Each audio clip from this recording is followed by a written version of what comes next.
Hi, welcome to a quick introduction to this walk and talk because it's a slightly different walk and talk. I'm giving you a pretty pre-warning. At the start it's quite windy. Normally when I go on my own training walks, my own personal walks, I don't normally do a walk and talk. But this time I thought I'm going to give this a go. So it kind of works in some ways and it doesn't work in others.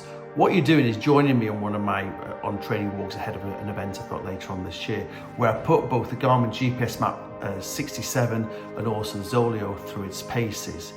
I'm going to give a quick summary of these at the end of the video, but I'll give you a bit of a heads up. The wind's pretty bad at the start, so fingers crossed doesn't put you off. You are actually going to join me for, I'm not going to tell you how long it takes me, but you're going to join me on a 62-mile walk along the Northumberland Coast Path, continuous, without stopping, and I walk through the night, etc, etc. Hope you enjoy it. I'm sorry a bit about the sound quality, especially at the start. Fingers crossed you can get through that. It does get a little bit better, especially when it goes dark. Right, welcome to the latest walk and talk. It's a slightly different walk and talk this time because I'm doing a 62-mile walk. So people don't know I'm actually training for the Spine Challenge race, which is in June. And jumping on a few of my training walks, but most of them I try not to video because I'm just going to keep going. But the advent of the new GPSMAP 67, I thought what better opportunity to put this all new GPS unit through its paces. So people don't know the Garmin GPSMAP 67 has been launched with its phenomenal 180 hours of battery life. And what I'm doing today, I've just left the wonderful Berwick upon Tweed. I'm actually walking the Northumberland Coast Path, which is 62 miles in length, in one stint. So last time I did this, I did it in 22 and a half hours continuous. This time, I'm hoping to beat it. I'm doing it completely independently, so I'm not going to call in any shops. I've got one tap at home here in Seahouses, which is what, 24, 25 miles in. So I'm filling my water up at that point, got all my food with me, and I've got change of clothes, everything in an 18-litre rucksack, and my bum bag on the front. And yeah, I'm just going to do it on my own. I say preparing for this challenge race in June. So I'm doing some long walks, and this one is a slightly long one. I'm just going to walk through the night, head torch, etc, etc. But it's all down to Garmin GPSMAP 67. I have to grab it out of my pocket. So hang on, here it is, Garmin GPSMAP 67. Phenomenal new upgrade from the 66SR multi-band GPS unit, which I say has this 180 hours of battery life. What I've actually done is when I do these ultra events, I plan everything as a track, but I split it into my segments. I'll pop on the screen now my planning process. So I was planning stints of 12 to 13 miles, and then I can kind of work out I'm in the right place at the right time. Just also just breaks it down. Rather than I'm going to walk 62 miles, I'm actually can then look and go, right, in my 13 miles, I'm 2 and a bit miles into my first section. And then every 13 miles I'll tend to stop, refresh, regroup and start again. So that's what the plan is. Now, normally I have a GoPro and I have microphones, etc, etc. This time I'm just going to do it on my iPhone, so it might be a little bit bouncy, and also just use my AirPods, really, because I can't stop. As you can see, I use Nordic poles, so between my filming I'll use my Nordic poles, get some speed, and I'll keep up to date with my progress. But the most important thing is, let's see how this Garmin GPSMAP 67 works out.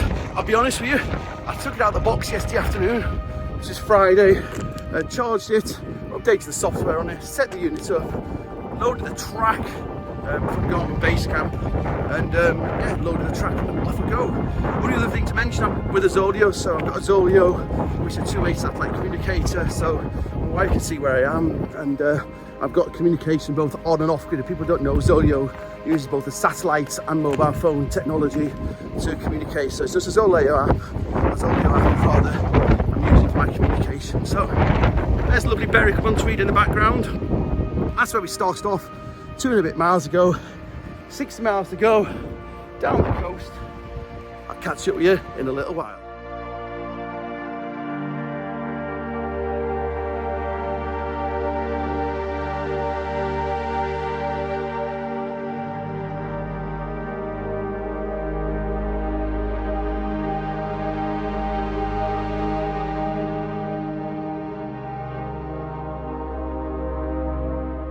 So the majority of the time when you're navigating with GPS, I tend to navigate either on the map page, that compass rose at the top, Press the page button to get this ribbon across the bottom, or I'll navigate on that compass page. So it says at the top, speed you're walking at, distance next waypoint, ETA of destinations, that's this leg, and time to next waypoint. So there you are. Well, sorry, the time to the end, isn't it? Because I'm doing a track. So that's how I tend to navigate. Page button that way, quit button takes that ribbon the other way, and whatever one you end up on, that's where you are. So trip computer tells us all the stats of the walk. So as it shows us 0 feet, 1 feet, 2 feet above sea level, done 10.32 miles. So I'm just going to navigate across this little burn here. It's all new since I last walked it. New bridges, we like that.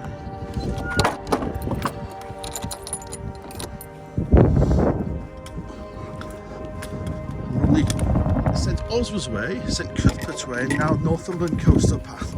So 3 trails follow this same route, because I've just come past Holy Island. I'm just head a little bit inland here. Just going to cross the A1. Don't get worried, A1's slightly smaller. It passes through Northumberland. We have in the south of England, it's just a single carriage road is up here. So I'm going to pass across the A1, and I'm going to climb up, not far off St Cuthbert's Cave. So it's all going well. Weather's fantastic. You can see the railway line, hopefully. So a few trains being following the East Coast main line, which if people have been on the train from Scotland down to England, passes down the Northumberland coast. So the East Coast main line. This oil seed rape is totally stunning, isn't it? So, yeah, it's all going well. GPS performing really good. Again, it's a route I kind of know, so I'm just interested to see how the battery life goes. And it's just very, very similar to what we had on the 66SR, except it's got this better battery life built into it. And the I version, which is the one with the 2-way satellite communication, that's the 67i, is now multi-band. Which is interesting because, again, the previous one, the 66i, was just didn't have a multiband. It just uses the Galileo and the GPS satellite system. So yeah, that's the main difference. So just close there, you can see the distance. Just coming across the East Coast main line. Should really ring through to the signal box before we cross. But that's what we should be doing when we cross the railway line. Do that and hopefully get across fairly quickly.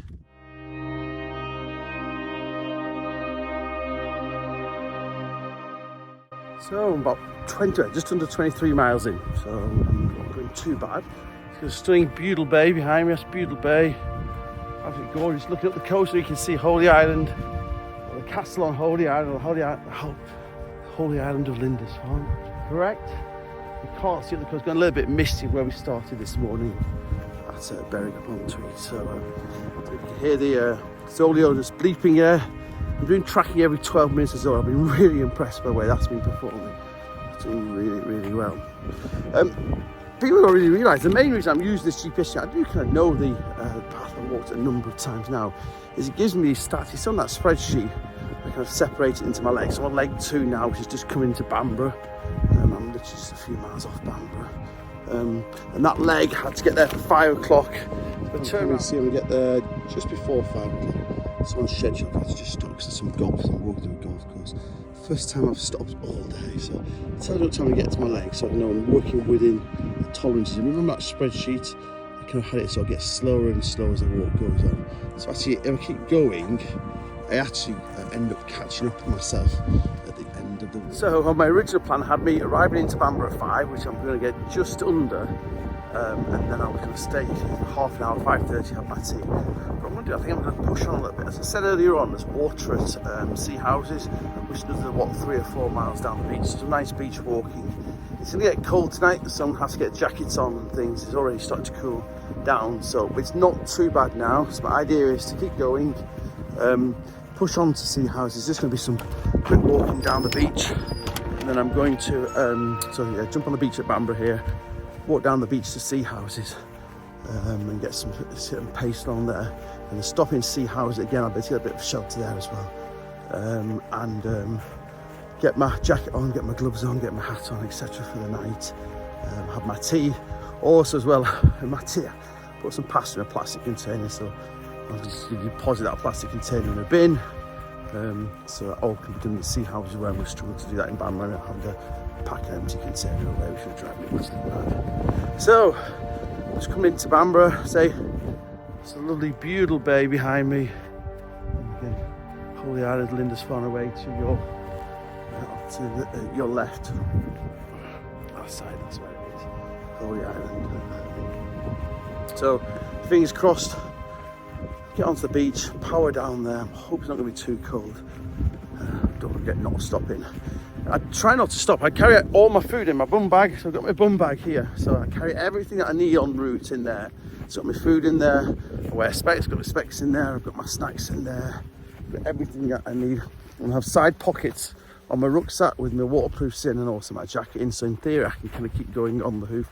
And then in my rucksack, I've got like my change of clothes and my hat and my gloves. So really, I've got to stop to access my rucksack. I've got to say at this moment, I'm being hugely impressed by the Zoleo. I heard it beeping just a few moments ago. Again, I've not got a top pocket in this rucksack, so it's quite a small rucksack. So I've got it on the back, facing 90 degrees to the ground, e.g. completely wrong. And it's sending and receiving those messages with no problem. And the tracking is superb. So what I did was, like, you set up who you want to send the tracking link to, and then within the app it sends to the others. So what my wife's got the app on her phone. Let me explain this. My wife's got the app on her phone. Sorry about the little bit of a pause. I bumped into some people who I know. So some people I've walked with or guided in the past. So they're walking the Northumberland Coast Path, and they're walking to a place called Belford tonight, which is where I've just come through. There's 5 or 6 miles ago. But anyway, that's walk. So going back to the Zoleo. So what happens with the Zoleo? My wife's got the app on hers, the Zoleo app, which is down there, it's free. And then you, within the software online, you set up who you want to let track you. So I put my wife as that. So when I start tracking it, it sends her a link into her messages that she just clicks in, and she can exactly where we are on the map. Now I've set it up for 12-minute tracking. You can set it up with various times for tracking. So I've set it up for 12 minutes. And I can also see it on my phone. So what I'll do a screenshot so you can see exactly what it looks like. But I'm hugely impressed. I really am impressed by how it's working in not the best of positions. It's not the best position in my rucksack, just because I don't have a top pocket on this smaller rucksack. And what I'm seeing on the Zoleo app, because I can see exactly what my wife will be seeing, which is brilliant. So well done to them. Great product, great guys. People know we spent a bit of time at the outdoor show, they were on our stand. And yeah, I'm really, really impressed with the products, and yeah, I hope they deserve all the success they will be rightly be getting. So, just coming to Bamburgh, Budle Bay, push on, and I'll catch up with you more than likely in Seahouses when I've had my tea.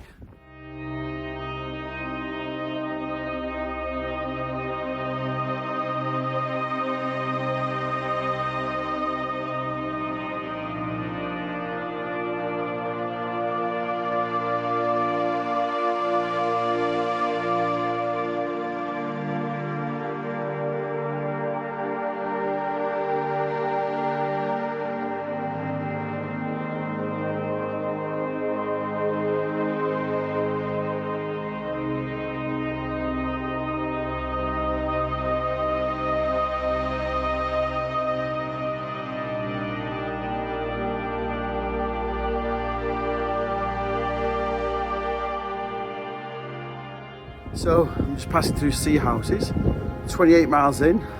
It's got a bit cooler, so I've got my coat on, my hat on, and my gloves on as well. So it's got a bit cooler. Get ready. It's not too late. It's just after 6 o'clock, so it's not too bad. But yeah, we're getting on well. The Seahouses filled up the water bottle as well. Keep me going.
Dunstanburgh Castle. So that's Bamburgh Castle, Dunstanburgh Castle, then we come across a place called Cresswell, famous for their keepers in Northumberland. So jump back on the beach, try and get as much beach walking done as I can.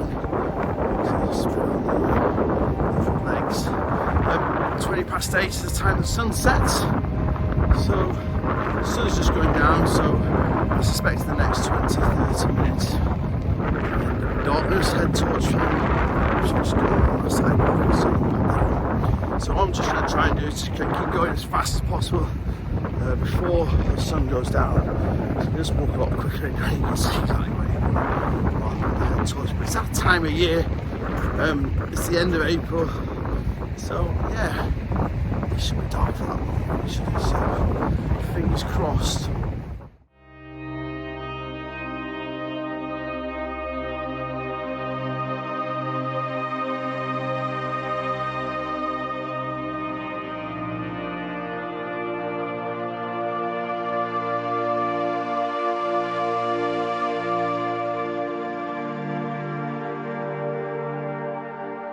So I'm just passing through Alnmouth. I can hear the clock striking midnight, so it's bang on midnight as I'm walking at Alnmouth.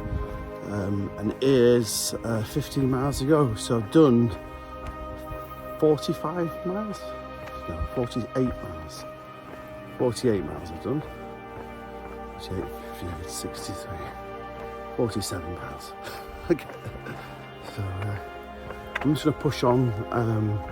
It's just starting to drizzle a little bit, but I'm just going to push on and see if it gets to the end.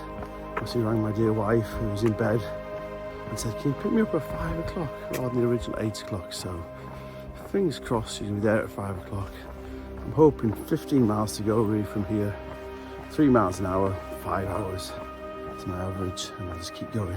It's not the best from now on. There's quite a bit of hard walking. I'm on footpath now. There's a bit of a hard paths. It's not the best. We've been walking this distance already, but it is the way it is. I need to see what happens, because I know what I usually do when I do these events is I'm usually very, very good, and then I'll literally just hit a wall. And that's been my experience in the past. So I'll literally kind of hit a wall, stop, and physically have to go to sleep. I've got my little baby bag with me in the back, but I'm not planning on doing it unless I hit that wall. If I hit that wall, get my baby bag for a couple of hours, text the wife to delay it till 7 o'clock, which is still going to come in well under my hours that I want to do. If I come in at 5 o'clock, it'd be 18 hours. And again, last time I did it in 22 and a half hours, which I was over the moon at. A lot of friends have done and tried and failed to do it in 24 hours. So if I can get it done in 18 or 20 hours, I'll be absolutely over the moon. So that's my plan, just keep going. If I hit the wall, just stop. Eating plenty, drinking plenty. And it's midnight. I started at 10 o'clock this morning. So 14 hours. So I'll look at the GPS stats. It's quite interesting to see the GPS stats. I've not had to do an awful lot of stopping. And that's what I've learned, just keep going with these things. So yeah, just crossing the River Aln. This comes from Alnmouth, just up the road. It comes out to sea here at Alnmouth, so catch you. So we're down to the last mile. Hope you can hear me without the wind. So down to the last mile. It's just about getting light, which is brilliant. So it's pretty good. What I'll do tomorrow, I'll give you a quick summary of GPS units and the Zoleo and other facts and figures. So I'll show you all that tomorrow.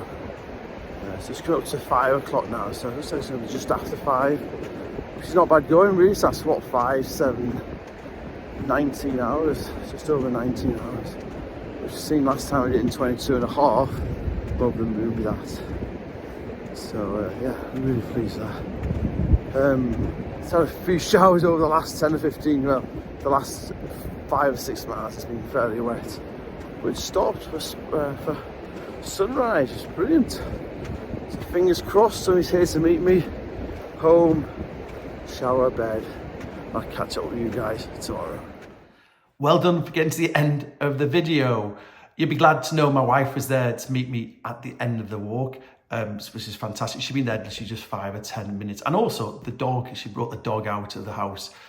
Well done, my wife. She got up at 3:30 in the morning to come and pick me up just after 5 o'clock. So I really appreciate that. Just for interest, I don't know if people are aware, I got home, 6:15, went to bed, well, had a shower first, went to bed, and then got up at 11 o'clock that morning. Luckily, because it was a Sunday, my son came round for his dinner, and my daughter and her boyfriend came round for dinner. So my poor wife cooked everybody a nice dinner on Sunday, and I sat there. And I'll be honest with you, not long after they all went, I actually made a good excuse to get back off to bed about 9 o'clock that night. Got another good night's sleep, and now it's the following day. So as promised, I said I'll give you a quick overview of the 2 products that I was out walking with when I walked that walk. First of all, the Zoleo. I'm hugely impressed with the Zoleo. I think I can't compliment it enough, really.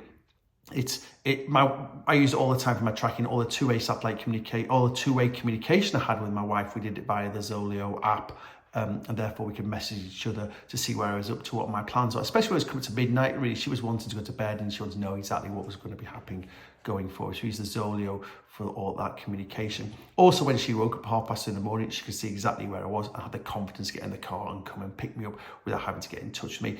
And a number of times we were using the satellites to communicate with, and sometimes we're using the mobile phone signal. As you know, the Zoleo is one of these hybrid products which uses the mobile phone signal. If you've got a mobile phone signal, and if not, use the satellite signal.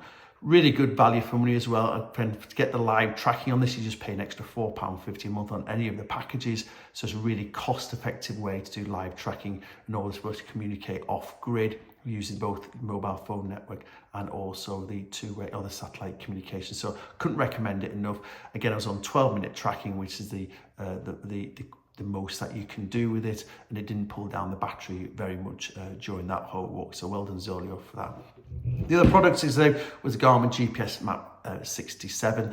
It's been really hard to monitor how much battery life I actually use on this unit. It came down 1 bar during that whole walk, which I think is great, until you can actually have it out. I'm not going to charge it. I'm going to keep it uncharged and see actually how many hours of battery life you will actually get out of it.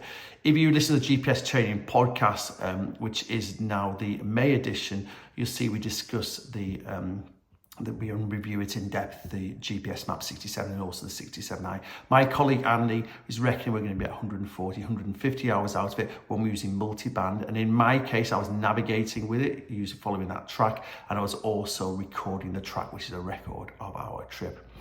Key thing for me for these kind of events is really great to have that button GPS unit. I had my gloves on all the way from Bamburgh, which was 26 miles in, all the way to the end, which is 60 miles, and it being just under 60 miles at the end. So therefore, for the majority of the time, I had my gloves on. With a button GPS unit, I could use my gloves on. I actually was on an event a year and a half ago where I actually lost a glove during the night. I was taking my gloves on to use my mobile phone, accidentally dropped it, went back to find it, couldn't find it. Thankfully, I had a spare pair in my bag. If I hadn't, it would have been a disaster. So for using a button GPS unit, absolutely brilliant. I could keep my gloves on all night. It got quite cold and I could use the GPS to its full potential. Again, just like any other GPSMAP series, now really easy to use. The interface is exactly the same. We've got USB-C connector on the side now, which makes it easy to connect to a computer. But again, there's not going to be any need to charge these things when you're out in the field. So really great product. Again, I've upgraded from my 60. I used to have a 66i. I've actually upgraded with the 67, and I'm now going to use the Zoleo full time. So these are going to be my 2 products going forward. So I very much hope you enjoyed it. I say sorry about the sound quality, especially at the beginning, and I think there was a little bit on the beach as we came to Dunstanburgh Castle, which was very windy, but hey, you stuck through it. I really appreciate it. We can help you in any way at GPS Training. Please don't hesitate and get in touch. And again, many thanks for watching, and yeah, hopefully you can follow me when I'm doing the Spine Challenge race at the end of June. Join our newsletter and you'll be able to get a live track and see exactly how I get on then. And yeah, thanks very much for watching.